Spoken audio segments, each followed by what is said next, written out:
और डॉक्टर इकबाल कहते हैं ये दौर आज भी अपने इब्राहिम की तलाश में है। मेरे भाइयों, तुम पबजी में लगे हो, तुम ऑनलाइन गेमों के चक्कर में पड़े हो, तुम 9/11 में पैसे लगा रहे हो, लूडो खेल रहे हो, सट्टेबाजियां कर रहे हो, नशे में धुत पड़े हो। और डॉक्टर इकबाल कहते हैं जमाना तुम में कोई इब्राहिम ढूंढ रहा है। आज भी वक्त को जरूरत है कि ये नौजवान उठे, वही इब्राहिमी जज्बा लेकर के, वही सब्र लेकर के, वही इस्तिकलाल लेकर के, और वही अपने अंदर खुलूस और सच्चाई लेकर के। अभी एक पार्टी बड़े चर्चे में है, काकरोच जनता पार्टी। कहते हैं सुप्रीम कोर्ट के चीफ जस्टिस ने हमारे मुल्क के नौजवानों का, युवा का और बेरोजगार लोगों का मजाक बनाते हुए उनको काकरोच से तशबीह दी। बाद में अगरचे उनकी सफाई आई, लेकिन चीफ जस्टिस ने मुल्क के युवा को काकरोच कहा तो एक नौजवान उठा और उसने काकरोच के नाम से एक पूरी पार्टी ही बना दी, काकरोच जनता पार्टी। और अभी इस पार्टी को बने हुए 2-4 दिन ही हुए हैं, लेकिन कहते हैं 12 मिलियन से ज्यादा लोग इस पार्टी से जुड़ चुके हैं। लेकिन अभी हम इस पार्टी के ताल्लुक से ज्यादा कुछ नहीं कह सकते हैं, क्योंकि क्या पता भाई ये पार्टी भी जैसे माजी में बहुत सारी पार्टियां बन चुकी हैं, केजरीवाल, अन्य हजारे जैसे किरदार खड़े हुए, और बाकायदा कभी कभार तो कहते हैं कि जानबूझ करके इस तरह के किरदार गढ़े जाते हैं और इनको ज़बरदस्ती खड़ा किया जाता है।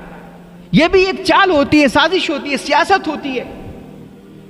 तो अगर ये पार्टी भी फकत वक्ती तौर पर अपने गमो गुस्से का इजहार करने के लिए हंगामी तौर पर खड़ी हुई है, तो इस पर अभी ज़्यादा कुछ एतमाद नहीं किया जा सकता है। बहुत सारे लोग कहते हैं नहीं इज़्ज़त, बड़े बड़े लोग जुड़ रहे हैं, और इतनी जल्दी 12 मिलियन से ज़ायद लोग इससे जुड़ चुके, तो मतलब ये बड़ी मजबूत पार्टी है।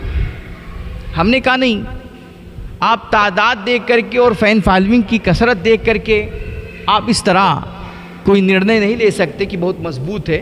ये पार्टी अभी रजिस्टर्ड भी नहीं है, और बहुत सारे लोग तो इससे जो जुड़ रहे हैं ना, तो वो इसके मुद्दों को या इस पे भरोसा करके नहीं जुड़ रहे हैं, बस ये कि ये ट्रेंड में है, इसके चर्चे ज़्यादा हैं, तो सब लोग जुड़ रहे हैं, तो सोच रहे हैं चलो हम भी जुड़ जाते हैं। तो इसलिए इसकी फैन फॉलोइंग बढ़ रही है।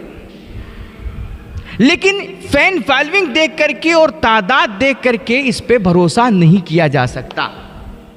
हाँ, अगर ये मुस्तकिल कोई पार्टी बनती है और मजबूती के साथ, हिम्मत के साथ, अज़्म और इस्तिक़लाल के साथ, सब्र के साथ अगर अपनी इन जो इसके मुद्दे हैं, बुनियादी मुद्दे हैं, उन मुद्दों पे डटी रहती है और उसकी लड़ाई लड़ती है, तो फिर जाहिर सी बात है ये मुद्दे ज़रूरी मुद्दे हैं।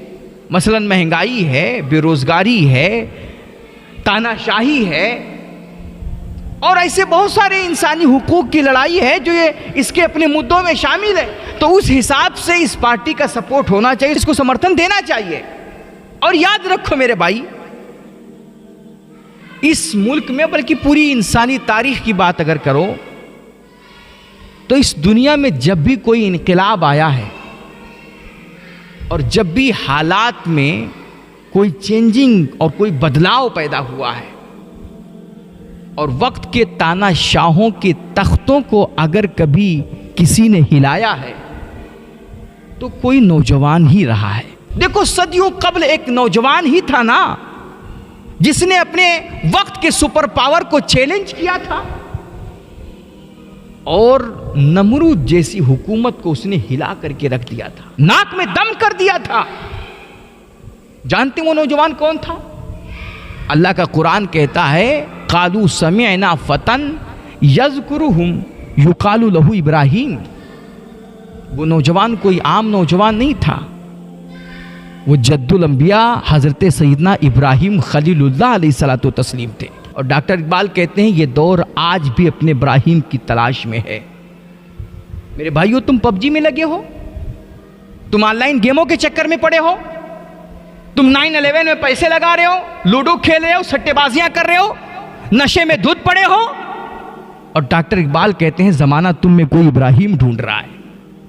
आज भी वक्त को जरूरत है कि ये नौजवान उठे, वही इब्राहिमी जज्बा लेकर के, वही सब्र लेकर के, वही इस्तिकलाल लेकर के, और वही अपने अंदर खुलूस और सच्चाई लेकर के। हज़रत इब्राहिम ने जब देखा कि हमारे दौर के लोगों पर बड़ा जुल्म हो रहा है, अत्याचार हो रहा है, ये वक्त का तानाशाह, ये नमरूद अपने सत्ता के बलबूते लोगों के हुकूक पे डाके डाल रहा है और हर तरफ जुल्म है, अंधेरा है, तारीकी है, बर्बरियत है, तो उस नौजवान से रहा नहीं गया, क्योंकि वो सच्चा था, कौम का मुखलिस था और इंसानियत का हमदर्द था, इसलिए उठ खड़ा हुआ और अपने मुद्दों को लेकर के वो मजबूती के साथ डटा रहा। अगरचे कुर्बानियां देनी पड़ी, अगरचे इम्तिहानात से गुजरना पड़ा, मुश्किलात का सामना करना पड़ा, लेकिन जब वो अपने मुद्दों को लेकर के मजबूती के साथ खड़े रहे और इंसानियत के हुकूक की लड़ाई की आवाज बुलंद करते रहे, तो आखिरकार अल्लाह ने फरमाया इन्नी जाइलुका लिन्नासी इमामा, कि इब्राहिम हमने तुम्हारे जज्बों की सच्चाई देखी है, हमने तुम्हारी कुर्बानियां देखी हैं और हमने तुम्हारे अंदर हौसला और सब्र देखा है, इसलिए अब हम ऐलान करते हैं कि हमने तुम्हें लोगों का इमाम बना दिया है। तो इससे पता चलता है मेरे भाई कि अगर आपके अंदर भी सब्र है, हौसला है और अपने मुद्दों को लेकर के आपके अंदर खुलूस है, तो आपकी ये कुर्बानियां ज़ाय नहीं जाएंगी, आपकी मेहनतें बर्बाद नहीं होंगी, अल्लाह एक दिन आपको अपने मिशन में कामयाबी अता फरमाएगा। मगर शर्त है कि आपके अंदर पहले हौसला हो, जज्बा हो और इस्तिकलाल हो। तो ये काकरोच जनता पार्टी भी युवा पार्टी है। इसकी खूबी ये है कि ये पढ़े लिखे नौजवान ज़्यादा इससे जुड़ रहे हैं, तो इसलिए एक मुस्बत पहलू इसका ये है कि चूंकि नौजवान जुड़े हुए हैं, पढ़े लिखे लोग जुड़े हुए हैं और इनके मुद्दे बुनियादी हैं, तो अगर इन मुद्दों को लेकर के ये इस्तिकलाल दिखाएं और अज़्म और हौसले से काम लें, तो इंशाअल्लाह ये किसी भी तानाशाह के तख्ते पलट देंगे और इनको अपने मिशन में कामयाबी नसीब होगी।